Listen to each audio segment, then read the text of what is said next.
Welcome to Brake Check. I'm Brian. I'm Craig. And this is the 2015 Honda Accord. Sport.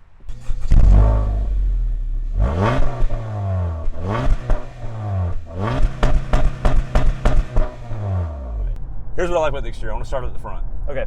I know it's a little cheesy. I like the honeycomb little air dam down at the bottom, the splitter. Okay, the kind of fake grill thing. Kind of fake splitter, fake grill. I think it looks good. It does look good. Going from the 8th generation to the 9th generation, this one. Right. I think it just looks a little bit more muscly, like it's been to the gym and it's worked out. I will agree with you though. I think this generation, the 9th gen, looks so much better than the 8th gen. This is the last holdout of good cars because you don't need a CUV. Agreed. So this may not be around a whole lot longer. I think it looks great for what it is. And what is that? a mid-sized sedan for, most people. Mid-sized sedan or large sedan? I call it mid-sized sedan, but you gave me a stat earlier that makes me think otherwise. What is the EPA classifies it, this is the 9th generation Honda Accord. Right. And starting in the 8th generation, which is the same as this, basically a 9th generation is a mid-cycle refresh. Sure. It became classified as a large sedan by the EPA. That is crazy. So when I think large sedan, I think town car, Crown Vic, Charger, 300, the Pontiac, the G8, the Chevy SS. So I guess they're basing that off of interior dims, and it is big in here. This is actually the largest Honda Accord they ever made. You're watching history. What do you mean, in terms of exterior dims or wheelbase or what? Meaning in total dimensions, exterior dimensions. Okay. This is the largest Honda Accord they ever made. My favorite part of the exterior of this car is the belt line going from the front fender all the way to the rear. That is the best. And then I agree. That with proportions makes it a not ridiculous looking car. This segment is often, gosh, the Camry that came right after 15 was 16 or 17. It just looked kind of stupid. This doesn't look stupid. It looks like a car you can respectably drive. But the 2015 Camry does look good. Well, it's like a Buick. Yeah, I do like the spoiler. The spoiler's just enough. The spoiler is just enough. What about the tips? The tips? Oh yeah, dual exhaust. Love so the it. non-sport model doesn't have dual exhaust tips. And that does help, doesn't it? Well, aesthetically. Why do cars have to have dual exhaust? Again, it's a balance. Symmetry. Okay, yeah. So much of that is symmetry. Yeah.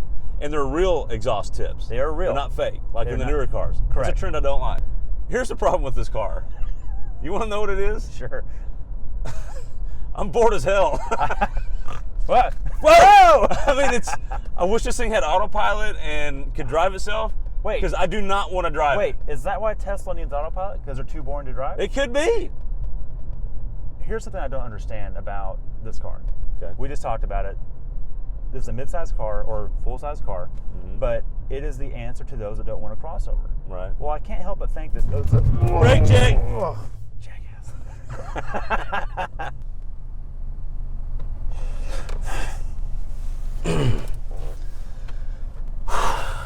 What is this?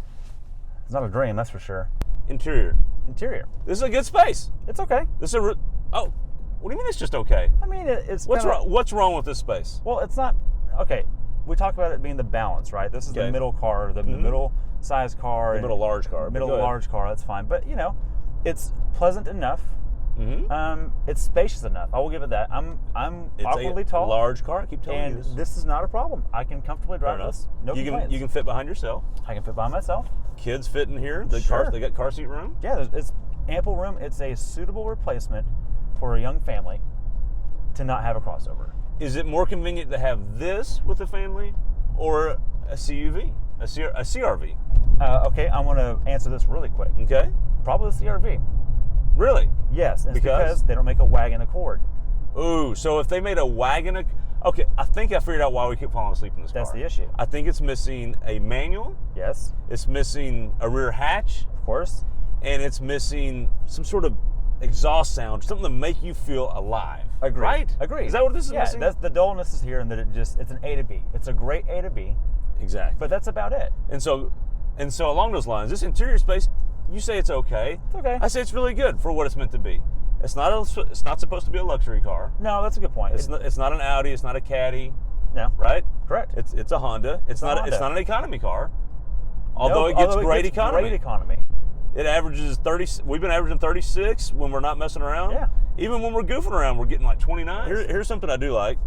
I like the little green ring around the Speedo. The Eco Ring. So the less you hit the gas pedal, Yes. the brighter green the ring shows. You know how on newer cars there's really there's annoying systems that tell you how good you are for the environment or Yes. not? This one's subtle enough that I'm not annoyed by it. It's the only one I've ever seen that Yeah. doesn't annoy the crap out of me. It's not terrible. I like the tack. I love all the gauges. And then I get to this infotainment. Or I don't even know if this is supposed to be infotainment. I don't know what this is. And it gives you a lot of information on your gas mileage. It does. And you've got all these buttons, like Honda's good at buttons. But you start clicking around and messing with it, it gives you a clock and your tripometer, and that's about it. Kind of it. You know, going from other cars to this one, it's not the most intuitive infotainment package. Right. So that's my biggest complaint is that, for example, with Bluetooth, I can get it to work half the time. The other half the time, I'm either doing something wrong or it just doesn't work. Now, it'll catch a call every single time, but the audio streaming doesn't really work consistently. So I just use the cable for the USB and it's fine. One could say it's the F-150 of sedans. Ooh, I would agree with that. It's the car for the masses. That's it. Speed's going up, RPMs are the same. Huh. It's a thought that counts. Okay, so you're driving because that means it's time for powertrain and dynamics. Does this have any? No. Okay. I mean, actually, the 0 to 60 times are pretty good. You looked those up earlier? It's actually faster in the sport model than it is the standard model. Which is by how much? Half a second. By half a second. That's pretty good. Actually more. But it's like seven something, right? It's 7 flat. That is fast. But it's 7.6 with a non-sport trim. Listen, do you remember back in the day? That's 1 foot-pound of torque right there. Okay. Back in the day, a 1991 Dodge Spirit RT Turbo, we thought was really fast. We were wrong. And it was 0 to 60 in like the 7s. Yeah.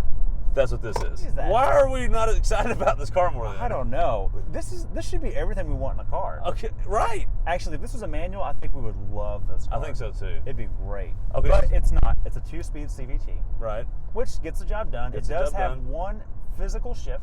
Yes. Along with that one extra torque. One extra torque. Yep.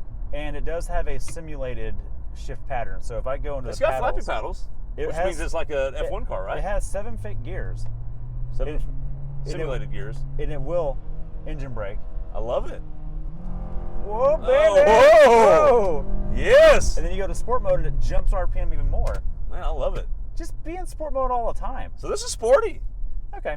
Oh, okay. It also has really good trunk space. Great trunk space. I mean, it's massive. It gets it done. It's pretty good. Whatever you need to do with your trunk, this can probably do it. It can do it. It can do it. Okay.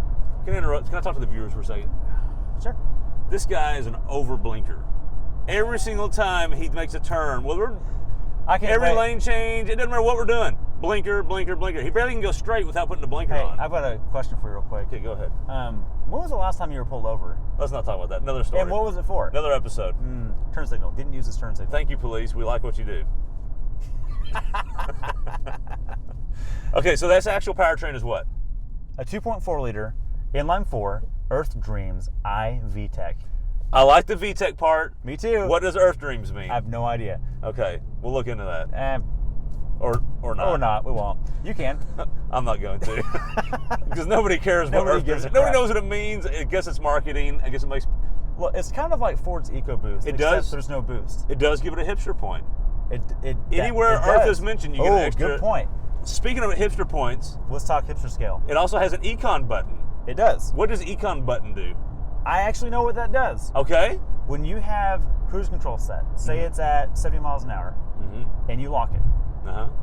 In eco mode, it will go as low as like 60 miles an hour almost before it downshifts and tries to accelerate back up. Well, that's terrible. But it saves gas. Okay, so dynamics is... let's talk chassis. Appropriate for this car? Yeah, absolutely. Better than most. I would say it's better than the Camry of this generation. Okay, but you don't like Toyota. You're a Ford fanboy and Toyota hater. I just want to make sure everybody... Disclaimer. Yeah, I'm not arguing with that. Okay, go ahead. Now, I'll give Toyota its merits. It has its place. When they finally do something good. Okay. That generation Camry had a non-defeatable traction control system. You would turn it off, floor it, and it would come right back on as soon as the tire spun. Okay. Total waste of time. This one actually turns off. Okay. I'll give it that.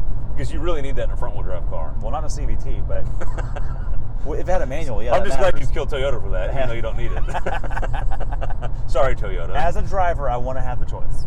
If oversteer into a tree, that's my problem. Fair enough. Okay. Okay. Dynamics, turn-in's good. Okay. Handle's good. Mm-hmm. Yeah, no, handle's really good. Ride quality is not as good as the smaller wheeled version, like a 16 or 17 inch wheel. Right. But still good. Right. And proportionate to its handling ability. Would you track this car? If it was a 6-speed, yes. Would you autocross this car? Yes. You would? Yeah. Does anybody do that? No, not at all. Okay. I would autocross. But you would autocross anything. I would autocross a moving van with a smile on my face. Okay, but so people don't autocross this car? No. And there's no reason to? There's no reason. Because that's not what it's for. It's an A to B car.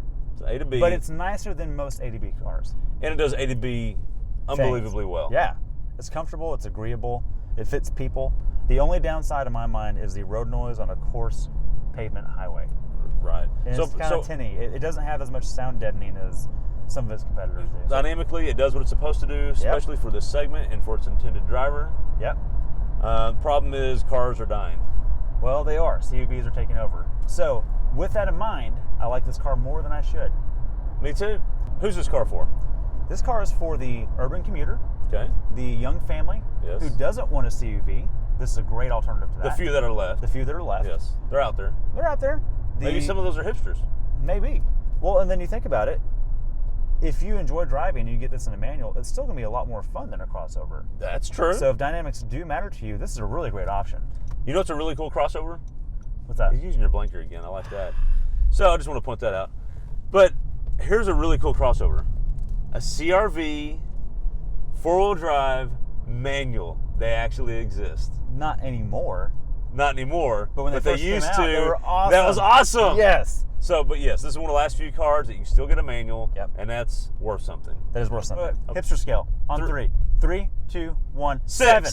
Okay, pretty close. So, to me, 0 is a Raptor. Yes. 10 is a Prius. Exactly. You've given it a 7. That's pretty high. Why'd you give it a 7? Because it's better than a Chevy Traverse, Honda Pilot. Granted, those are a little bit bigger than this. They're 3-row. Okay. But think of a Honda Passport.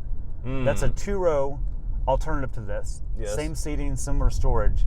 This is greener than that. Mm-hmm. It looks greener than that because it's not an SUV. I think a Passport would get pretty high on the. Okay, but go ahead. But it's a V6. It's a V6 in all reality. It's not. It doesn't have the image of being green. But it's got the image of going outdoors, and hipsters like that. Oh yeah, flannel. That's true. I think flannel. Maybe there's no flannel. Analogy. Nobody wearing flannel driving this car. No, that's true. So it loses hipster points in my book. Do you know which is why I've given it a 6. But it says Earth Dreams on the valve cover. Which is why I didn't give it a 5. Okay. Okay, so it's a car. Hipsters don't care about cars. They want things that go outdoors. That's a good point. Okay, so that's why it gets a little bit lower rating for me. But it does say Earth Dreams. It does say all the other things. That's why I land on a 6. Pretty good. So there you go, hipsters. You're welcome. This is your maybe car, maybe not. Yeah, maybe not. If you commute, check it out. It's worth it. Thanks for watching Brake Check. I'm Craig. And I'm Brian. Please let us know if we were. What did you say last time? Terrible or bearable? Okay, that's terrible is what that is. Nothing bearable. Just don't use this is going in. No, we're using this. Oh don't cut this. Yes, anyways, enjoyed it. Hope we didn't put you to sleep like we did several times in this review. Check us out, subscribe, hit the subscribe for burnouts. Yes. Have we done burnouts? Not in this. Okay, we're not going to do this. It's not possible. You can't do it. Okay, thank you. We've tried. That was good. I think we're done. All right, stay on, Carl. We're doing this one more time. What? That was a terrible ending. It was great. No, it'll be fine. It's not bad.